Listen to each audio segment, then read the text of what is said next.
Presented. So good morning, honorable colleagues. In the towns and villages of the Northeast, our fellow citizens have been and continue to be the first victims of a brutal insurgency that seeks to destroy our country and remake our world in the image of a discredited ideology.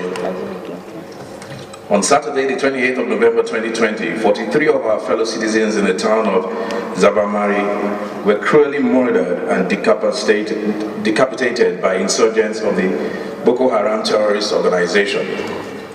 43 people who set out to their farms to harvest their meager yields became in one afternoon the newest victims of the evil that has brought untold grief to too many for far too long. For more than a decade, we have confronted the evil that is Boko Haram. We have not won and do not come close to winning the war against terrorism in Nigeria. Yes, we have recovered territory and land in places where not so long ago the black flags of Boko Haram flapped in the desert air as an affront to our nationhood and a rebuke to the failures that brought us to that ignoble end. The federal government has done so much and done all it can, or as much as it can, but yet this remains unabated. We must rethink this war on terror. We must ask ourselves what it is we are doing wrong. What have we failed to do? How is it that despite the billions in resources and despite the giant strides and spirited efforts of the federal government and the countless lives lost, we still are at the mercy of murderers who offer only the promise of death and the certainty of destruction and condemnation in this life and the next? Now is the time to ask difficult questions. We ask these questions in the sincere hope that through our collective and concerted search for answers, we might arrive at a solution that spares us further bloodshed. We ask these questions in the hope that the answers we find will heal our land and make our people whole. We ask these questions because we must. In the legislative agenda of the 9th House of Representatives, we have committed to specific strategic goals, including improved funding of security agencies, better engagement with local communities, innovative, proactive, and technological-driven responsiveness, among others. These goals will help us to achieve the overall goal of a more secure country where people can go about their business free from terror in whatever form. Whilst we seek lasting solutions to the problems that threaten us, improving the lives of the people who have lost the most from this conflict must be part of our commitment in the interim. We will consider interventions that compensate the people of Zabamari for the loss of their harvest, so that they are not so deprived that they return quickly to the killing fields where already they have lost so much. We will not deviate from these commitments. The continued existence of our country and the progress of our nation's people depend on it, and all of us honorable members of this House of Representatives. God bless the memory of the departed. May he grant succor to the ones they've left behind. God bless you all.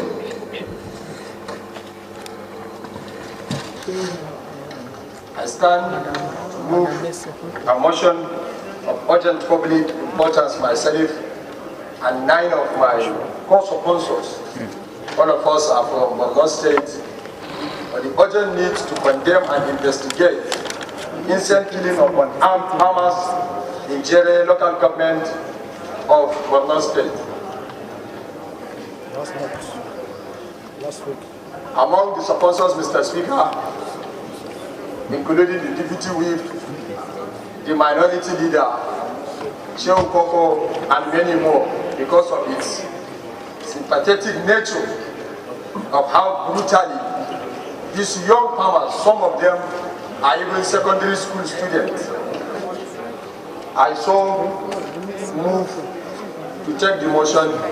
Mr. Speaker, the House claimed that more than 43 people were killed in an innocent and barbaric attack of rice farmers in Zabarmari, Jere local government of Borno State on the 28th November 2020. Troubled that the attackers died of agricultural laborers working in rice fields and slit their throats, some beheaded in Zabarmari, Koshebe, Ngudda axis of Borno State,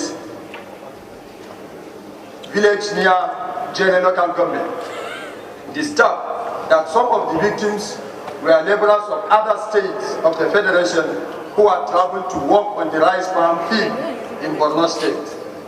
Worried that the exact number of people killed in the incident is not yet known. Over 44 dead bodies were recovered, buried, all of them slaughtered along with 6 others with serious injuries, and many more residents are reported missing. Recognized that the funeral of the victims on the Sunday 29th of November 2020, Governor of Borno State, Professor Babagana Umar Azini, MNI FNSC, stated that our people are in very difficult situation. They are in 2 different extreme conditions. In one side, if they stay at home, they may be killed by hunger and starvation. On the other hand, they go out for their farmland and risk getting killed by insurgents. More by inability of the military and other security forces in averting the continued wanton killing of Boko Haram insurgents, bandits, terrorists in the northeast and across the country. Aware that President Muhammadu Buhari has condemned the senseless killing of several hard-working farmers by terrorists as the entire country is hurt by the discharge. Also aware of the urgent need for the President and Commander-in-Chief of the Armed Forces of the Federal Republic of Nigeria to recognize the security architecture of the country, to end the insurgency in the northeast, banditry in the northwest, and all acts of terrorism across Nigeria. Resolved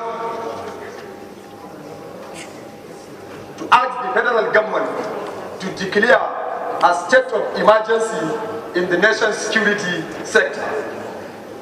Condemn the killing of unarmed civilian and farmers of Zabarmari village of Jere Federal Constituency in Borno State by suspected Boko Haram insurgency on Saturday. Call on the central bank to immediately key in the farmers at Zabarmari and environs to the dry season rice farming project and look into the ongoing Akpor program to proper harvest and recovery to their Akpor project.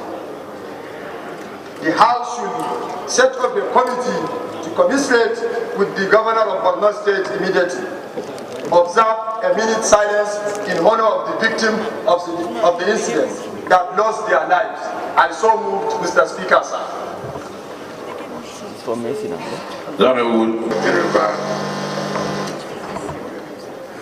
Federal Constituency from Enugu State.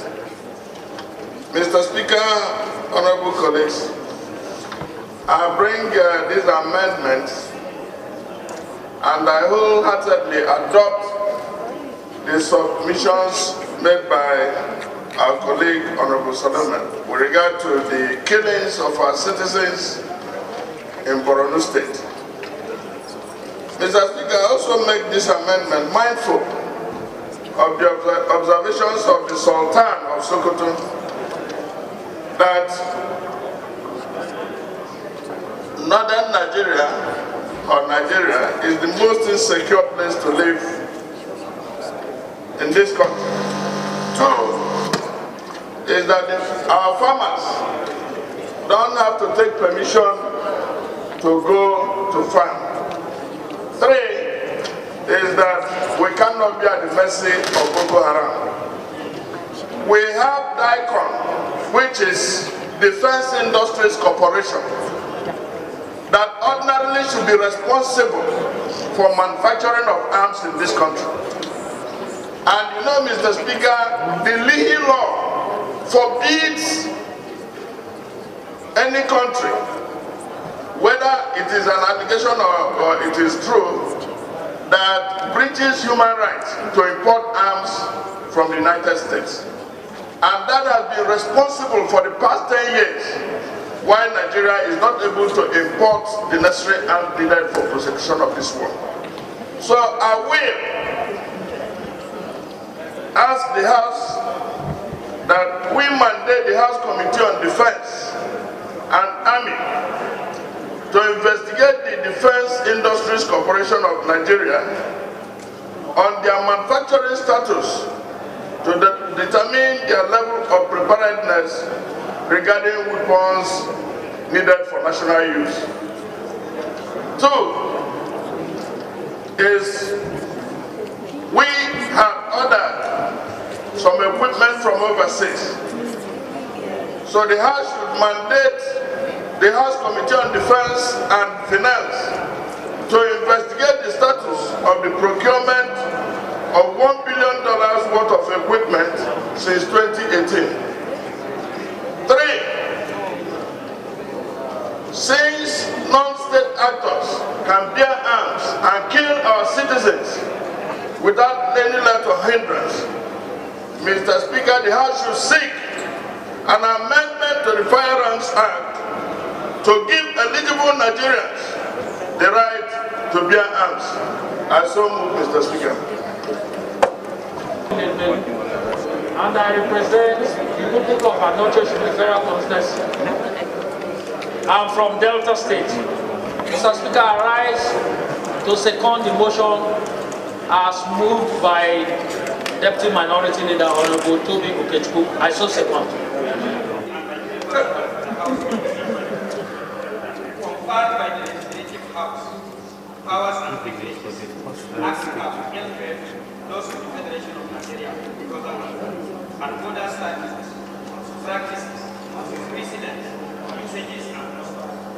Mr. Speaker, the reason why I raise this issue, I am one of the co-sponsors of this motion, as well as other members from Borno, and we have resolved that prayers of motion should remain where it is.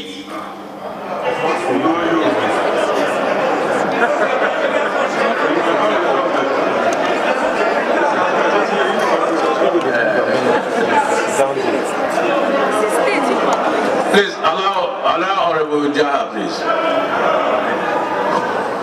Go ahead. Go ahead. My name is there as a co-sponsor, and I raise my hand. I want to contribute as a co-sponsor of that particular motion. And I realized by the time he was reading the motion, the prayers, he enumerated some prayers that we have all agreed is going to be first here. Mr. Speaker, I gave out my life because of my people. Everybody can testify to that. So I fear nobody except God.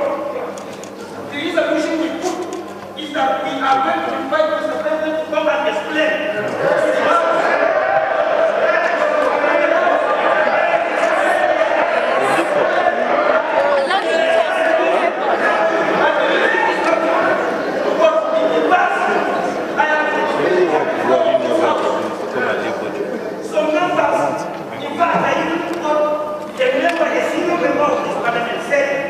If my people are displaced, who elected me to come here? Did you know that I was elected in ID term? But secondly, I've been saying that these security forces have been giving all the support to the job. If we invite them, they will say they don't have enough equipment. Yesterday, the president said he has given them all the support to do the job. Unfortunately, they failed to do it. Secondly, Mr. Speaker, I said on the floor of this house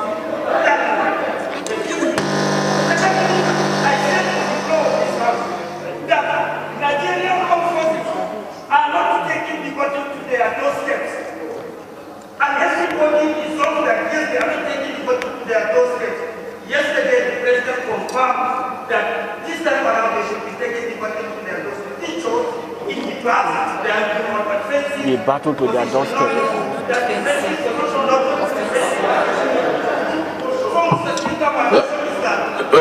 Honorable Honorable, you have a right to move an amendment. nobody can take that away from you. Well, this is an appeal from the chair.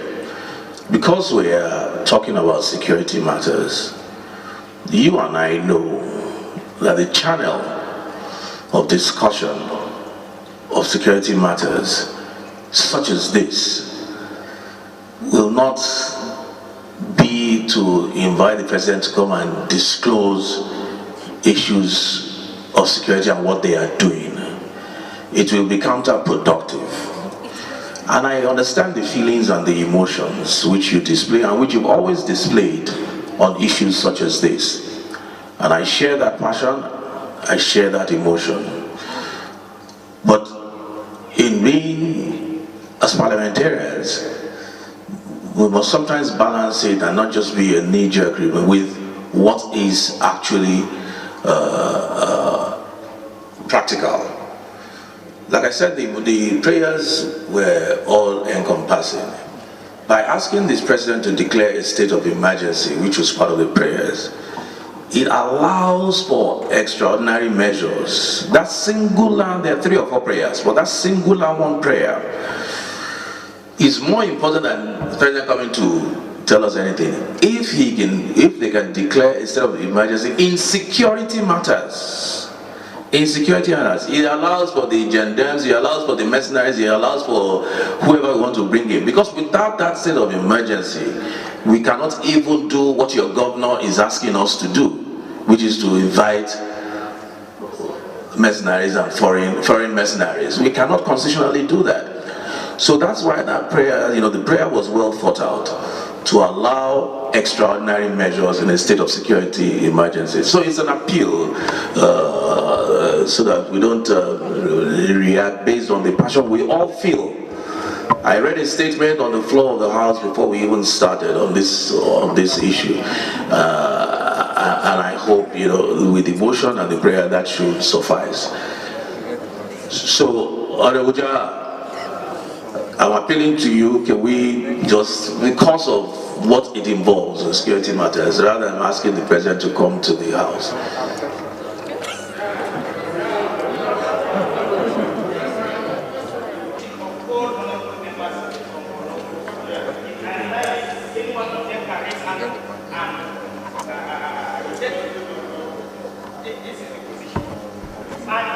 Everything I'm doing because I will be the support of the members. If members say I should withdraw, I will withdraw. My concern is let my constituents know that we are not here bench money. That's the most important thing. Let them understand that we are doing our work part and we allow the executive to do their own part. And God is watching us and is going to answer us. Hassan Ado Dogwa, I represent Dogwa Tudumada Federal Constituency. Mr. Speaker, I am from Kano State. And by the grace of Allah subhanahu wa ta'ala, by the leave of the members of this House, I am the leader of the 9th House of Representatives.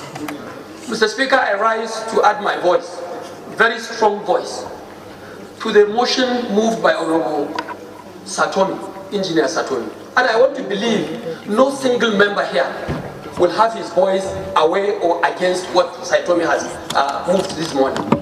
Everybody as a human being and as a member representing constituents and being a Nigerian, and for whatever is happening anywhere else, every part of this country is affected directly or indirectly. Honorable Satomi has spoken very well, and I believe those that are supposed to hear that have heard him very loud. Mr. Speaker, you have also exhibited openly your concern, your emotions for what is happening in the Northeast and some part of the country as well. Security is the business of government. There is no doubt about that, Mr. Speaker. The business of every government is to provide for security and welfare of the people. And wherever this security is being breached, Mr. Speaker, it causes a lot of cause for concern. I would like to, on this note, Mr. Speaker, say, while I have every support for his motion, but I would like to say that based on what you have said here, that on the basis of the nature of our security situation, Mr. Speaker, that I want to amplify on the appeal you made to Honorable Jah, that some issues may not necessarily have to warrant inviting Mr. President to the floor of the House to come and explain. these are security issues. I also want to appeal to members of this great house that while I share the same emotion and concern for the matter raised, I want to appeal and still emphasize on the appeal by the Speaker that members do not have to go this far. I would like to appeal to you that we have so many ways to kill the rat. We have so many ways and options to reach out to the executive. But we do not have to necessarily invite Mr. President to come to the floor here and explain. Because certain explanations to do with the security nature of the country may be too sensitive to be expressed here in public. So, honorable colleagues, please. Mr. Speaker, honorable members, it is on this note and on the strength on the point you make that some security issues are not only sensitive, they are too confidential to come and be discussed on the floor and to the cameras. I would like to plead with members that we will reach out to Mr. President, maybe through the leadership, and we will talk to Mr. President and whoever is involved that action has to be taken. Not just action, more action must be taken proactively to stop what is happening in the Northeast. But I plead with you to please allow the leadership of the House to manage this aspect of our concern. I thank you, Mr. Speaker, and that is my take. Because of the sensitivity of the security nature, now we can invite Mr. President to the House to brief the House officials. Security should always be responsible across the board. Like I've said, Mr. Speaker,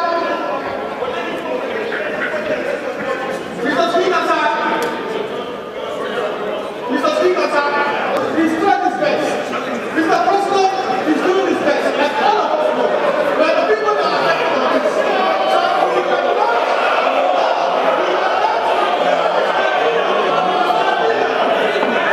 Where, and I'm bold to say, well, a lot of these no's and shouting down where it's coming from. Well, no, and I'm very disappointed. But for now, so we can resolve this matter amicably, because it's not the spirit with which we started this night assembly. It's not. It's not. And we will not start a division on any basis at this stage. So now I think I will just resolve the executive session and resolve this matter.